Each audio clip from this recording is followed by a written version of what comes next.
La principale plaie de l'école dans la région du Gor, c'est bien l'effectif pléthorique dans les salles de classe. Dans le secondaire, cette situation serait la cause du fort taux de redoublement et d'abandon. Et dans la ville de Gagnoa, le maire et son conseil municipal semblent trouver la solution. Un lycée municipal est en train de sortir de terre pour accueillir à la rentrée prochaine 2500 élèves. Un lycée à base 7, dont la construction et l'équipement sont estimés à 1,5 milliard de francs CFA. La fondation ATEF au maïs a-t-elle consenti à doter notre commune d'un établissement scolaire à base 7, ce qui revient à la construction de 49 salles de classe qui s'étendront de la 6e à la terminale. La fondation ATEF au maïs aura permis à ces milliers de nos enfants de connaître une scolarité sans problème. C'est donc des milliers de familles, voire des parents qui seront ainsi soulagés.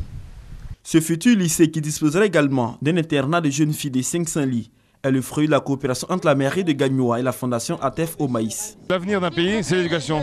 Nous sommes dans la droite ligne du président de la République, aller vers l'émergence, et nous voulons apporter notre part dans l'éducation de la jeunesse de ce pays.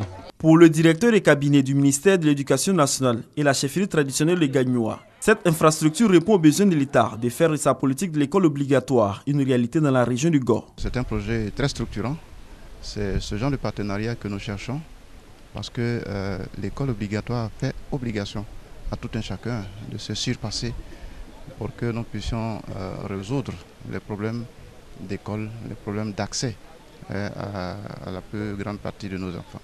C'est une fierté, surtout que l'établissement prévoit un internat de filles. Le futur lycée municipal de Gagnoa sera un lycée mixte et sera bâti sur une superficie de 10 hectares. Il comprendra 49 salles de classe, des laboratoires avec du matériel de dernière technologie, une dizaine de bureaux pour l'administration, des aires de jeu, une cantine et un internat de jeunes filles.